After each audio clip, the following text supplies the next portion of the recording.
What's going on, y'all? KM Best here to break down the best deck in Marvel Snap, Elsa Loki. This is the list that I have been playing. It has been by far my best list on ranked ladder, and it has been the list that I have done the most climbing with. A lot of other decks that I play tend to go about 50-50-ish.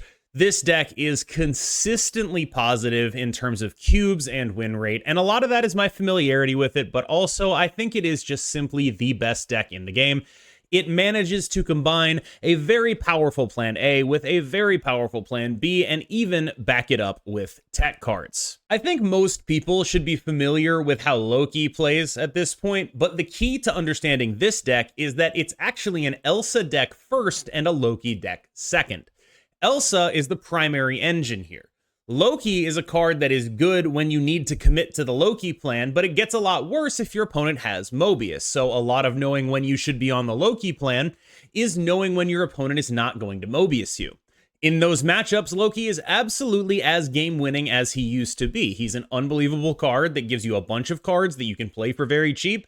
If you're not getting Mobiused, or even if you are and you have Collector, you can win a lot of mid-range matchups on the Loki itself. Now, there are a couple of choices in here that are probably not exactly normal right now. I would say those choices are Rogue over likely Luke Cage and Maria Hill over Agent Coulson. We'll cover both of those choices a little bit more in the card-by-card breakdown, but I will say that I think Rogue is very nearly mandatory because of the ability to take Mobiuses from your opponent.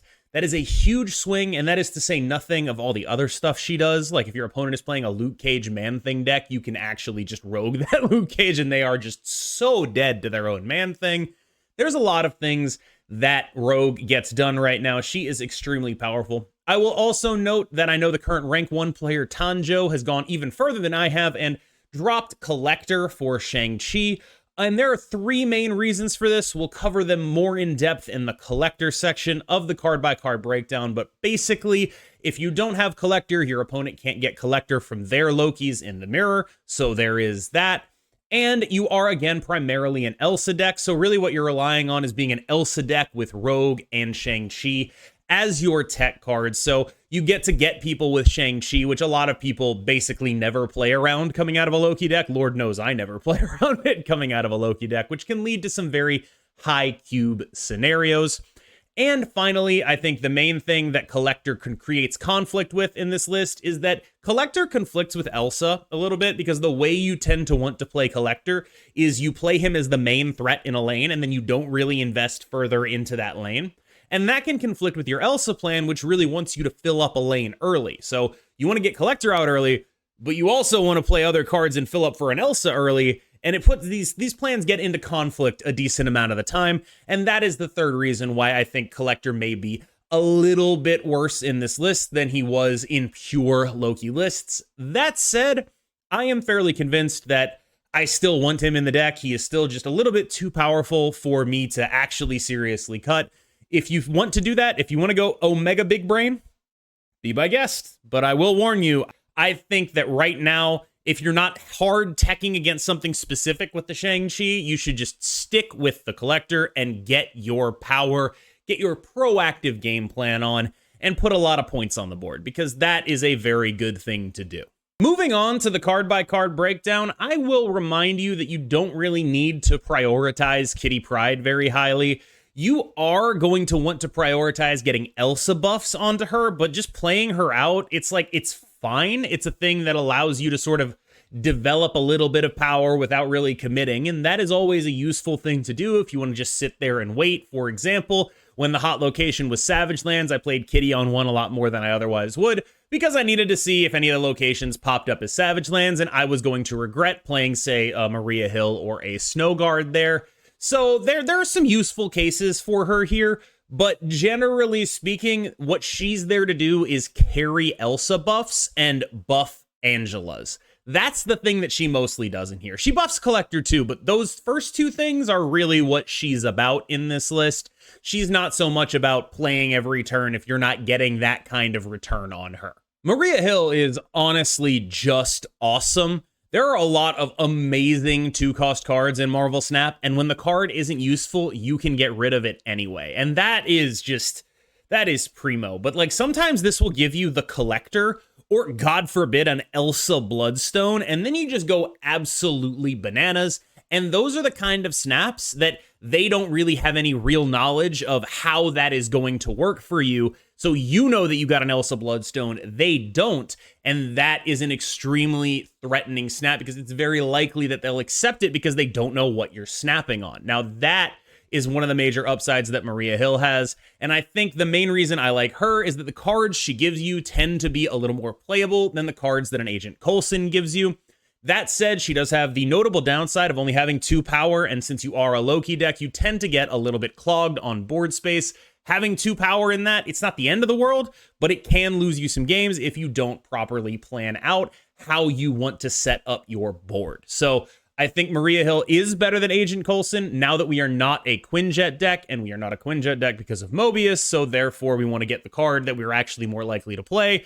That is Maria Hill and her coterie of 2-cost cards. Snowguard is still unbelievable in this deck, even though they nerfed the Bear and Hawk spirits. She is still a 1-cost card that puts 2 cards in your hand that then get Loki'd. She's great with Collector. The Bear and the Hawk are more situationally useful than anything. I know some people who watch this are going to find it, very obvious and ask me why I'm saying this, but I do want to give the warning to people.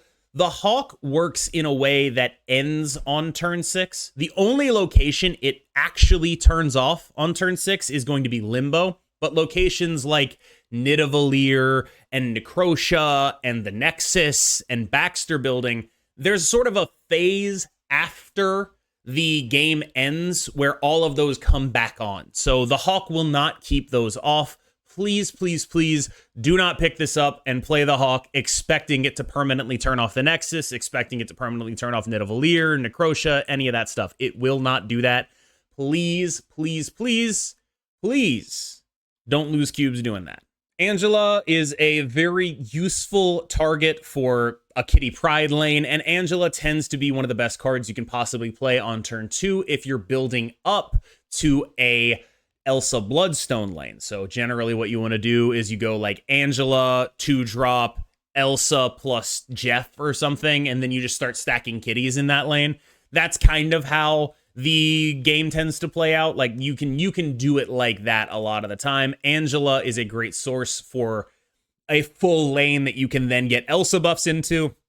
So there's a lot of overlap between this strategy and the other strategies that you like to employ in this deck. Of course, she's good with just Kitty and Jeff anyway. She's going to get to like 8. You do have to worry about opposing Shadow Kings, but one of the things I've noticed is that a lot of decks running Shadow King are also using this shell of like Angela, Kitty, and Elsa, and so they feel compelled to run their own loot cage, and they probably don't know you're playing Rogue, so you might be able to absolutely demolish some people by sniping that loot cage with a Rogue while they rely on Shadow King. That is Angela's big weakness. There are some Shangs. You do try to want to keep that in mind as well. But mostly Angela is going to be like an 8 to 10 power card in most of the games you play that you get her out fairly early. And even when you don't, she's still going to be a pretty beefy body for her 2 energy. There's really no reason not to run her. The Collector. Now, it might seem very obvious that you play the Collector in a Loki deck, but there are a few reasons why I think Tanjo, the current #1 ranked player, has removed the Collector for a Shang-Chi, and I'll try to elucidate them as best as I can.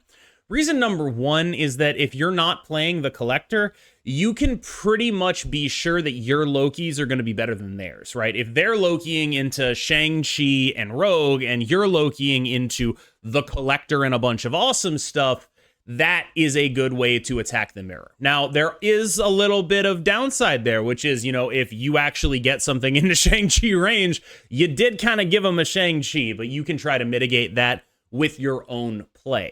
Now, the next thing that Collector really does that is a little bit iffy in this is he conflicts with your Elsa game plan, forcing you to choose between being an Elsa deck and being a Loki deck. And that's not necessarily a bad thing, but the reason that is because when you play the Collector, you don't tend to want to invest other cards in his lane. You'd really prefer to do Angela Elsa, right? Like Angela is the 2-drop that scales that you want to play with Elsa a lot.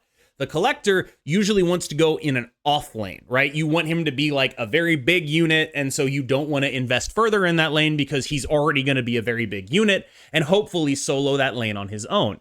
Now, since he's not going to do that a lot of the time, since like you're not, if he does that, you're not going to be able to actually get your Elsa buffs on time because of the way Elsa works. You need to have that fourth unit in a lane. So unless you have a very one-drop heavy hand, most of the time going like Angela into Collector is going to delay your Elsa until probably turn 4, 5, right? Usually probably 5.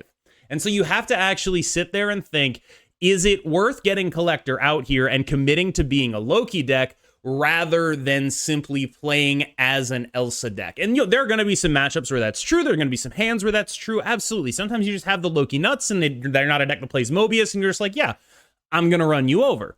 But some of the time you are going to want to play as an Elsa deck. And in those cases, I have found the Collector to just sort of sit there in my hand looking at me like an idiot. He's not a card that's good to play late. And so he's a little bit awkward in that sense. I will absolutely cop to that. Elsa's so good. Like, fundamentally, this card creates too many stats for her cost. Personally, I suspect that I would say, like, I don't really suspect this. I have no insider knowledge, but if I were working at Second Dinner, my pitch to them would be to make Elsa a 2-0. That seems to match the way that they like to build, that they like to sort of create their nerfs, which is they like to make the average case lower by making your low rolls lower rather than taking top off the high rolls. So I think a lot of people propose like, okay, bring her to only adding +2. I think that's less likely and also less fun. I would simply make it so her actual power is a little bit less. And then if you fully invest in her, you actually get paid off big, but you don't just get a generic 2/8 for putting her in the deck and then just playing cards, right? So I think toning her down in that way would make a lot of sense to me. Right now, I don't think she is as broken as Loki, but she's arguably better in the sense that she goes in more decks. She's just a staple card in the metagame, whereas Loki was kind of one deck only. There are so many Elsa decks, and they all use her very well. This is the best one, but there are a ton of them. The analogy I would draw is almost like you remember Silver Surfer and Zabu meta? You probably don't, but the Silver Surfer and Zabu meta, there was one deck that was just like, this is a deck full of proactive tempo stuff and then a lot of points. And that was Silver Surfer, and Elsa's like that. But also, and then in that analogy, like Loki would be the Zabu. It's the like big discounted thing that really only does one thing, but it does that one thing incredibly, very, very, very powerfully. And so, like, that's sort of the range these two cards are in for me. Like, those are the cards I want to compare them to. With Silver Surfer, they did end up chopping the top off there. I don't know if Glenn Jones was involved in that one. Actually, I would be interested to know what the process of that was, because I believe he got brought in around December, and now he's the guy who heads it. And those nerfs happened, I think, beginning of February or so, I want to say. And that is the range I sort of feel like we're in. They're a lot more dynamic than those decks were. Those decks were very just like straightforward, bunch of points, bunch of great interaction, you're dead. These decks are very dynamic and very interesting, but I do think that a lot of that is because the Elsa deck mirrors are actually pretty compelling, and that is, outside of the situation where like one person has the Elsa and just goes completely crazy, they're actually pretty compelling. You play a lot of actual Marvel Snap when you play Elsa deck mirrors, so there is some of that here where I do think she probably deserves a nerf. I also think Loki probably deserves a nerf, and I think that when I think there's a card that probably deserves a nerf, there's pretty much no excuse not to be playing it, because that's where all the wins are. Mirage is honestly great in this deck. She's really not here to like boost your hand for Loki. She's here because the stuff she gives you in this metagame is honestly just incredible. Like, if you look at this deck, there's just so much awesome stuff you would love to get with an additional 2 power, right? Like, you would love a 2/5 Mobius. That's awesome. You would love a 2/5 Jeff. You would love your opponent's Kitty with 2 extra power. All that stuff is so sick. And like, you get it so often. You even get stuff like a Mysterio that's been basted, which is like a 2 energy Doctor Doom. Like, She's just great right now. One of the best cards in this deck. That said, I know people are going to be like, what can I replace her with? You can replace her with Sentinel. It's a little more into the all-in Loki style gameplay, but I'm not sure if I would ever recommend spending 3,000 tokens for this kind of upgrade unless you were someone who was seriously competing at high infinite, looking to make a name for yourself. I don't think I would recommend buying Mirage for this deck. I would simply just play Sentinel. The downgrade is genuinely, it is not that large. She's a great card, phenomenal in the deck, but I don't think it's 3,000 tokens worth to upgrade from Sentinel to her. Okay, so this is Jeff the Baby Land Shark, and what he does is be the best card in Marvel Snap. I've seen a lot of people cutting Mobius recently, and I think that's just a pretty huge mistake. Mobius is a great card right now, really, really, really powerful. I feel like there's basically no reason not to run him. People are like, oh, you should run Luke Cage instead, and it's just like, no. Like, this card affects about as many locations as Luke Cage. I have a rogue for their Luke Cages. Like, this card is too good. It has too much stats for what it does.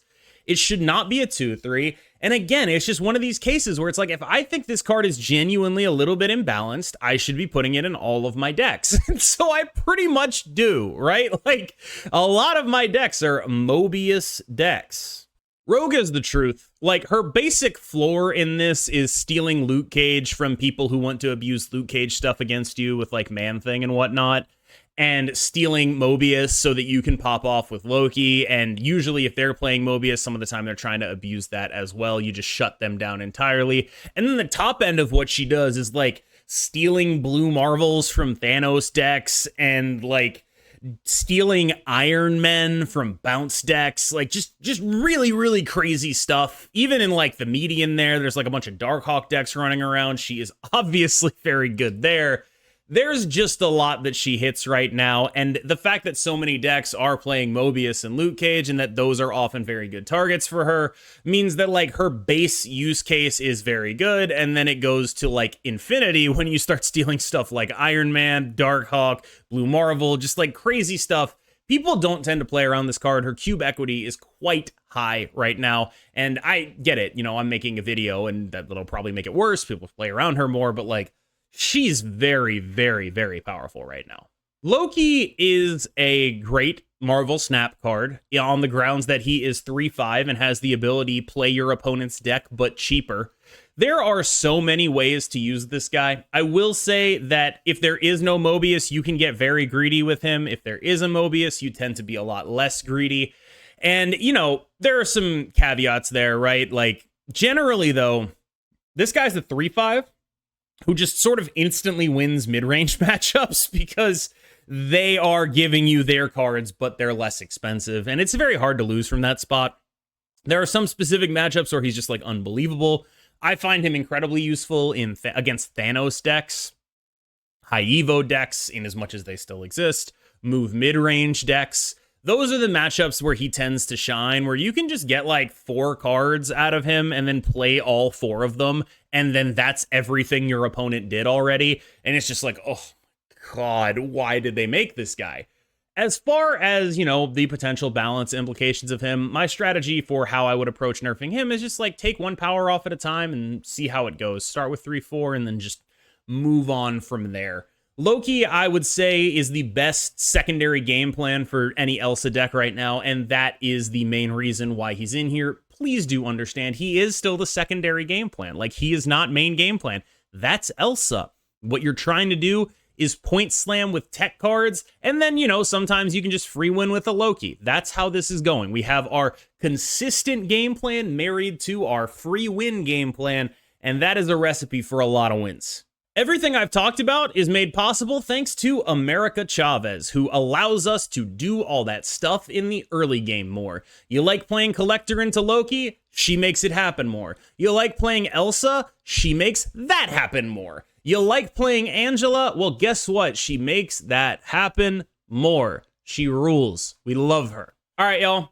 Thanks for watching this far. I really appreciate it. Remember to like and subscribe if you enjoyed the video. We're going to jump into some gameplay of the list in High Infinite immediately after this.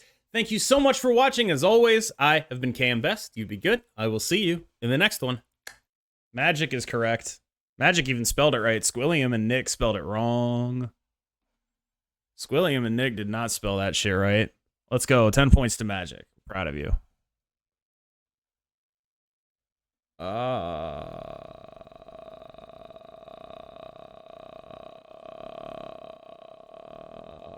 I'll see what the Angela.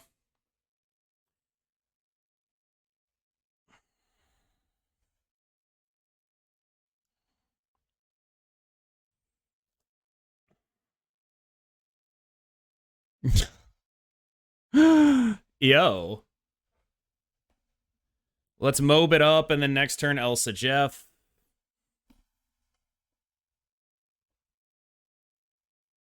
Dude, if that mirror dimension turns into an Aunt May's, it's gonna be so cool. Created by the hub. Fuck. Oh, shit. We're balling. Wait, what the fuck?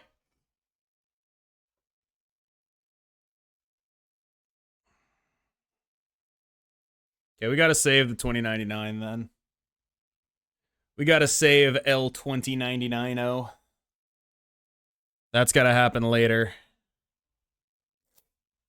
That's gotta happen later. Okay.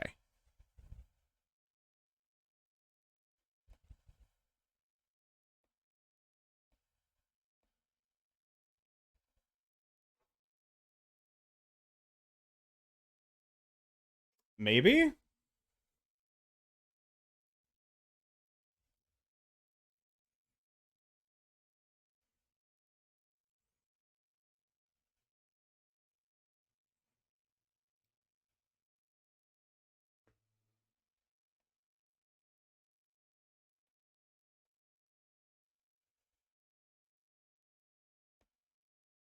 Is this a stay? I feel like it's not, but I want to make the funny play.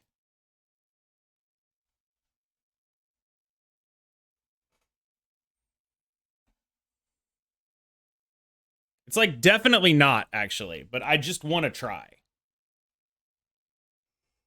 I want to feel something, chat. This is a content stay. Yeah, I want to feel something, okay? Please just let me feel something. I just want to feel something for once in my life. Okay. Oh my god, 2099! We did it! The content stay! Let's fucking go! Get fucking hammered! We did it! Yo! Yo!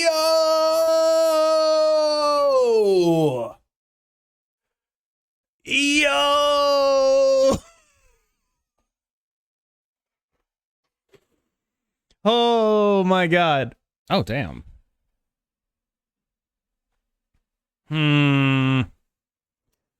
Well, I'll do the Maria Hill one.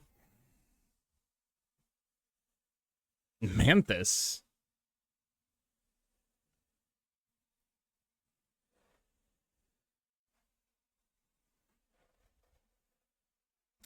Okay, I guess we're moving over to this lane.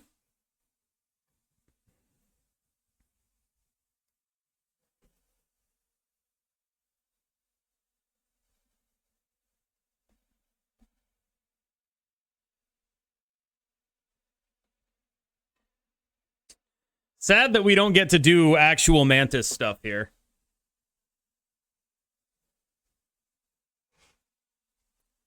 We go Mantis Jeff next turn, I think. And so we don't play the Snow Guard now in case we need to play it later. Yeah, okay.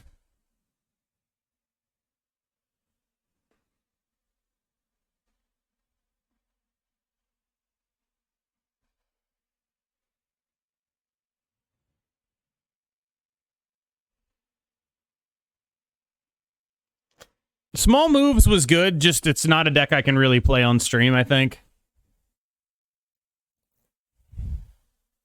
Did they get fucking Loki again? Is that even good for them if they did? Is that even good for you?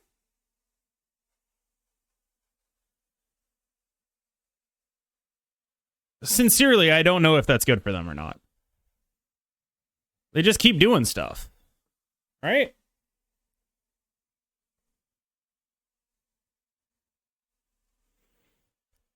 Okay, so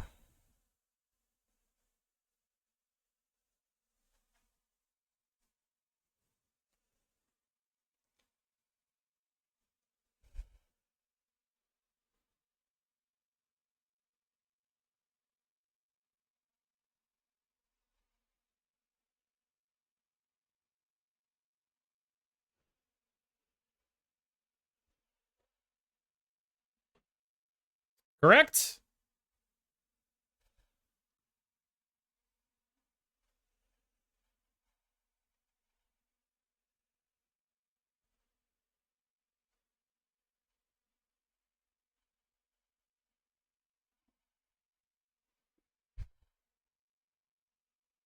This is a run? You think this is a run?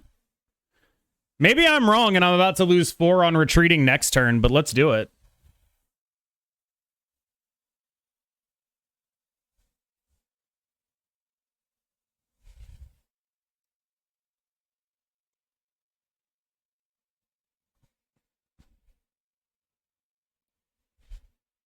They did not have another Loki.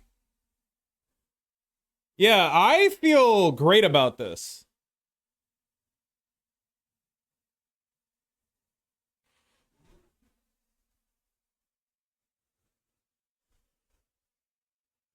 Yeah, I feel fucking phenomenal about this.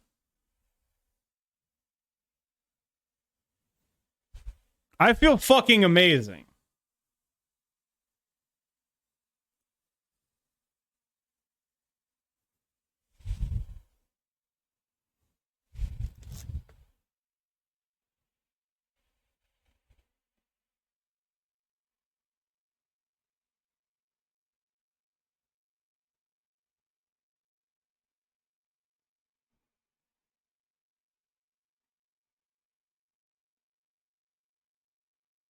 Wrong order? How's that the wrong order? How's that the wrong order?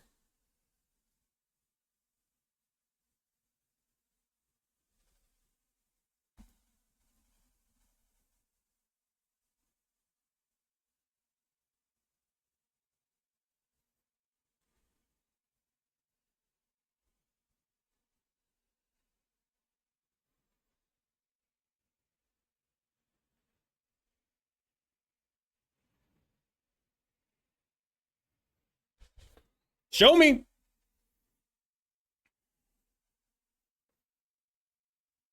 Oh, yeah. Oh, yeah. That was actually a lot closer than I thought it was going to be. I'm going to be real with you, chat. I thought there was no way I was losing that shit unless they shanged or Shadow Kinged, and I was fucking wrong about that. Goddamn.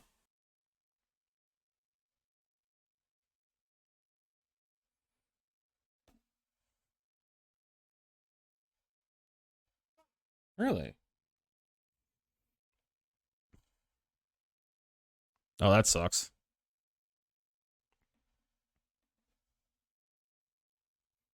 We're both on Elsa clock, right? We're both like, who gets Elsa? Okay, the Nightcrawler's pretty good.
That's really bad.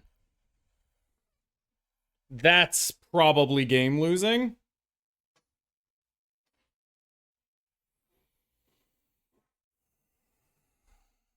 Let's see. How is it not game losing?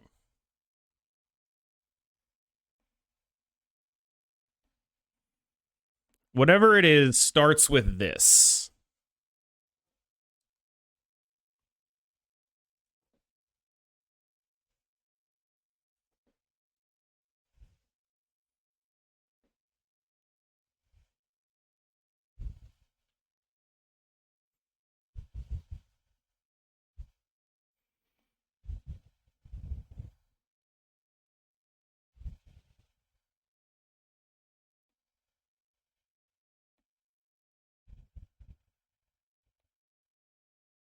Like that, maybe?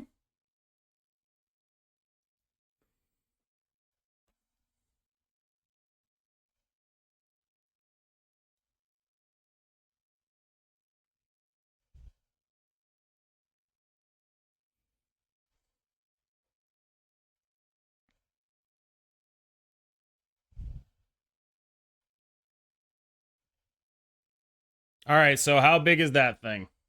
Not big enough! We did it! Woo! That's exactly what we needed to accomplish. Oh, yeah. Really fucks up my thought process, and I feel like the more you suggest stuff, the more I lose. I don't want to listen to y'all. With all due respect, unless you're ranked higher than me, I don't want to hear it.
Kingpin's pretty nice, but I don't think I'm overwhelmingly interested in him compared to just trying to get some of their cards.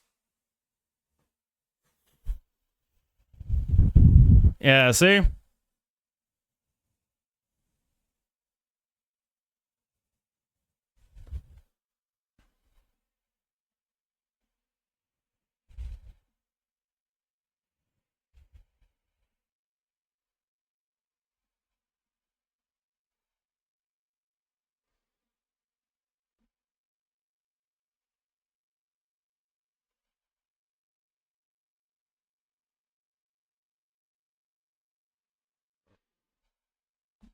We can't. I feel comfortable holding it here.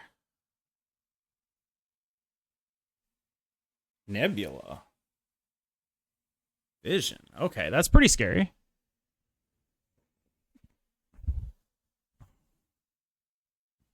That's definitely pretty scary.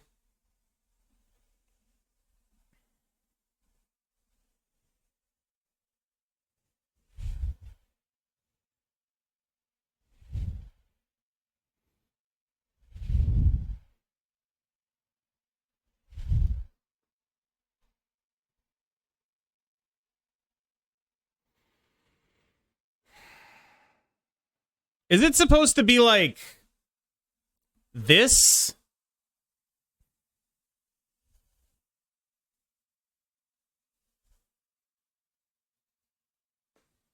I do not know.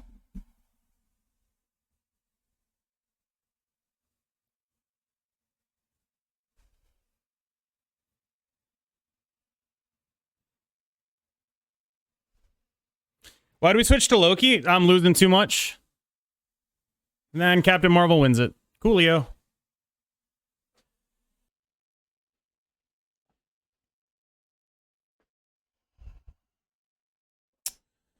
I'll play the Maria.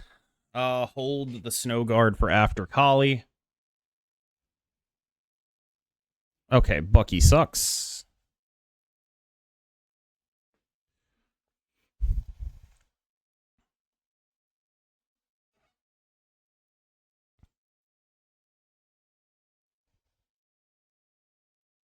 Colossus. What the fuck?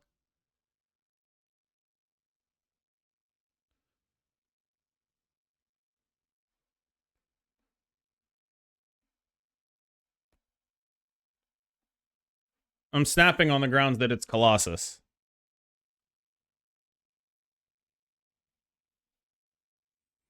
I feel like since they played the card Colossus, I'm in a good spot. High Evo. Holy shit. I have no idea what's going on anymore.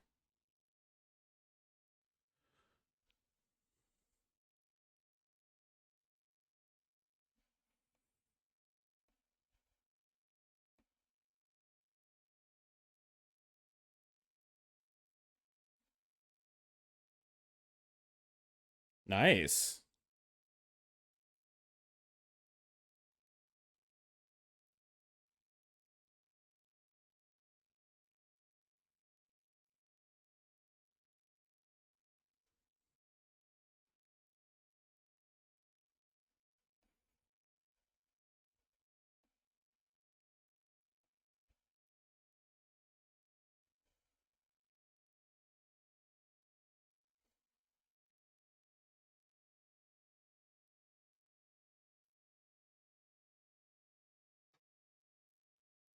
$11. Mirage it up.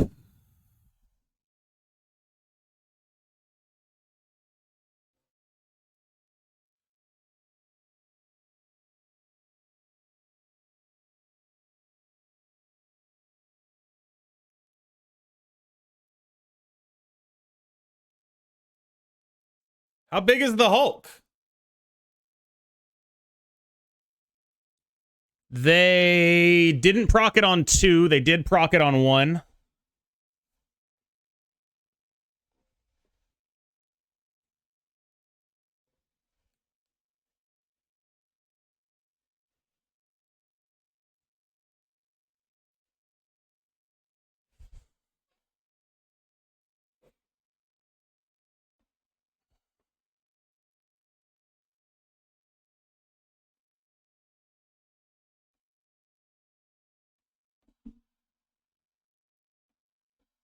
All right. This is the play that I went for here. And we got the hell out of them. Good lord.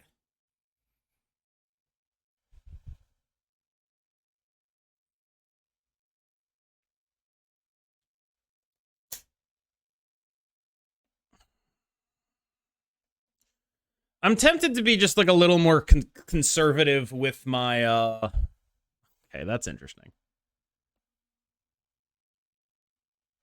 Conservative with my board placement during Savage Land. Every little point matters because there's just 10 spots on the board instead of 12.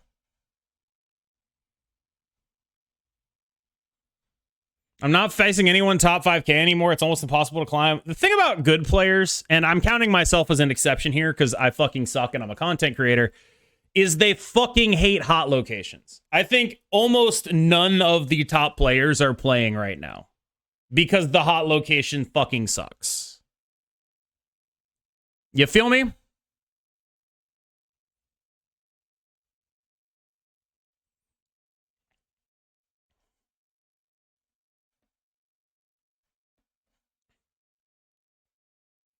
Yeah. Like, people are just not about that life. They're not built different in this scenario.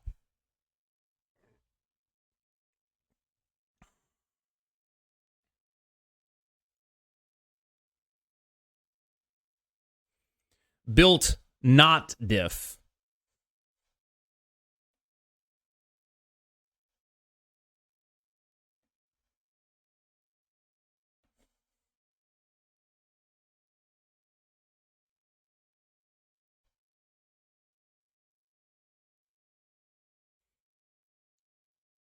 Reduce randomness would be beneficial to people trying to min-max shit. Well, it's less beneficial than just the amount of fucking bullshit people play, right? Like, we have to deal with so much fucking weird shit during these locations, right? It's not that they suck to play so much as it's like, oh my fucking god, I can't play the deck I want to play.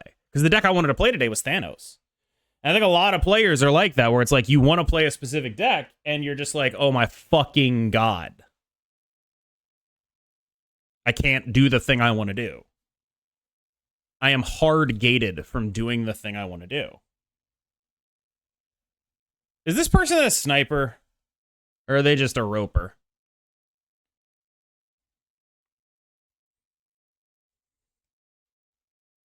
Just like a Loki or something?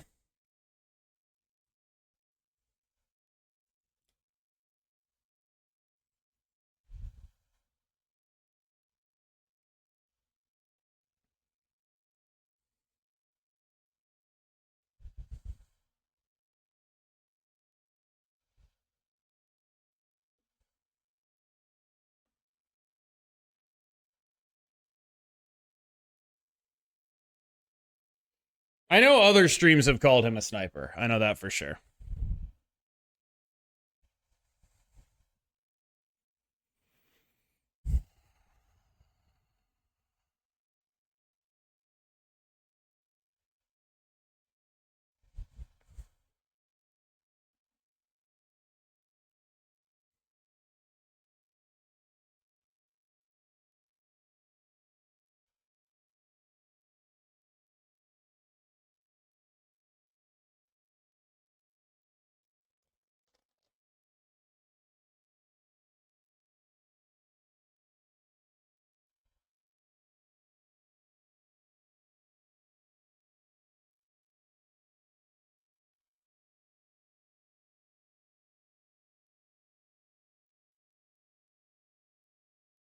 Yo, Angela.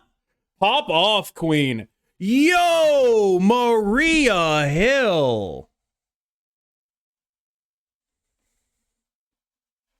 Maria. Holy shit.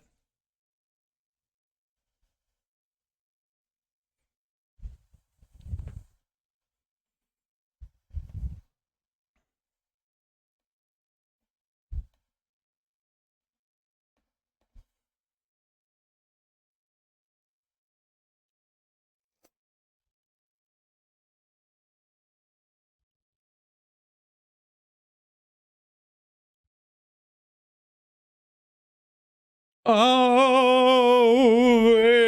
Maria.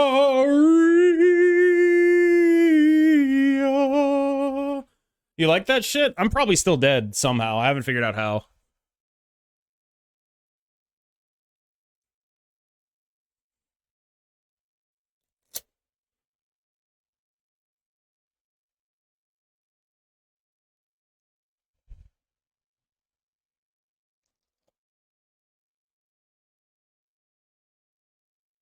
Let's figure out if I'm still dead. How common are stream snipers? No idea, honestly. My estimation of myself is low enough where I'm just like, all right, look, must be joking, right?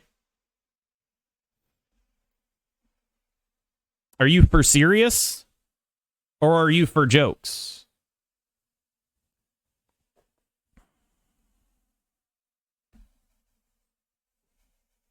Why did opponent Marvel not move? Mine was played last.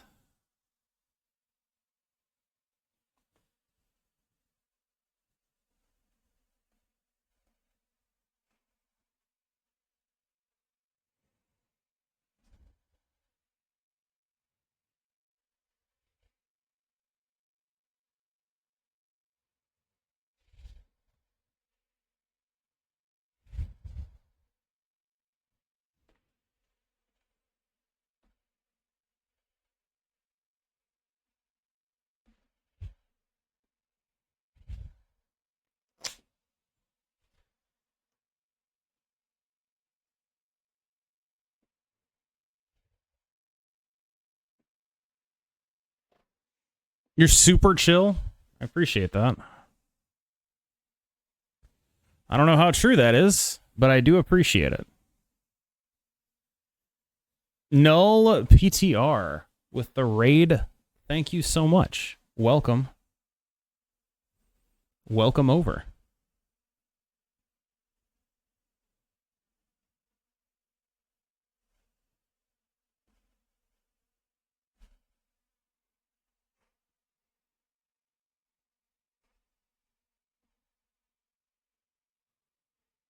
Iron Lad into a rock.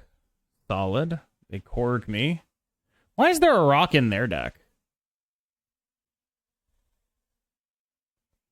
How did a rock end up in their deck?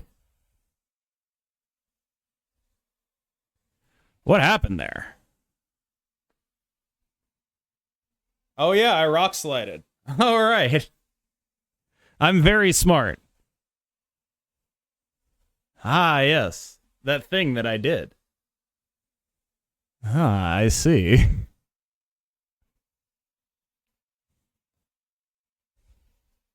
Those cards that I played. Right. Of course. Of course. The cards I played. So, I mean, the cards we play are Jeff, Hawk, Kitty in some order, or Jeff, Bear, Kitty in some order, but I don't know what that order is.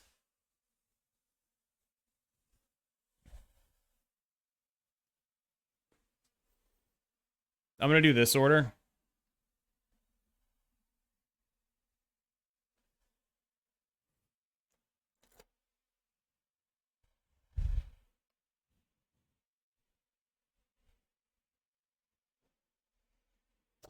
Yep.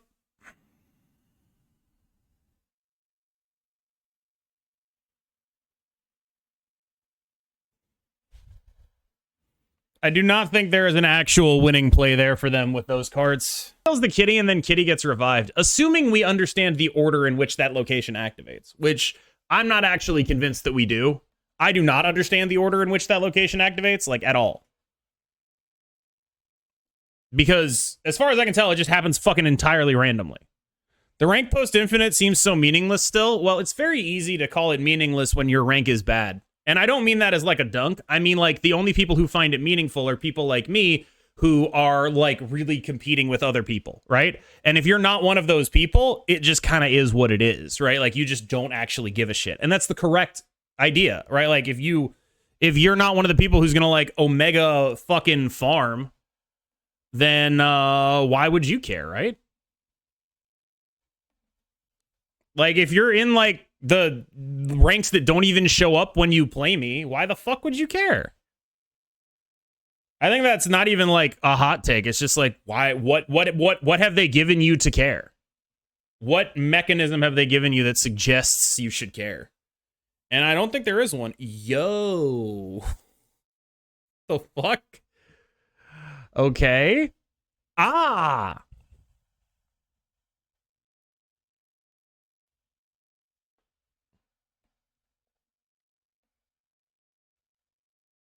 I mean, that's unpleasant, but with the Elsa, we're not dead.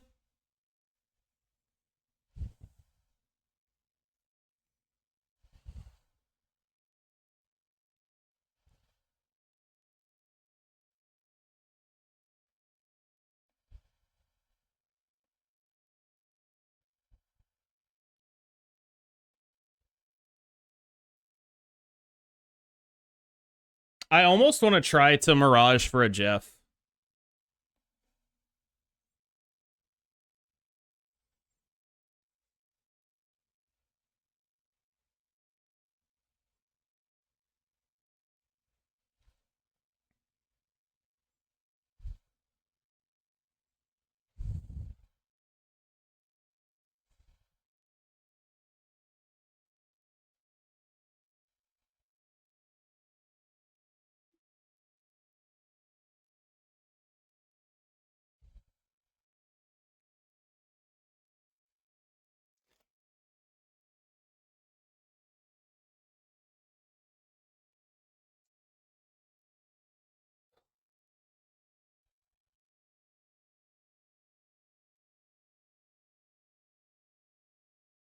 They doom here, right?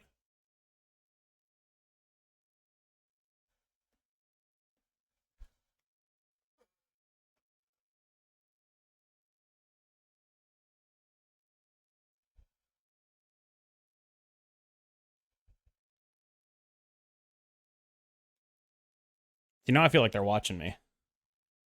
Now I'm feeling paranoid. I'm feeling paranoid. I don't like it. I don't like this. Stop watching me. Stop watching me. Is that a doom? Is that a doom? Oh, we beat that too. Okay. Selinar, thank you for the 2 months.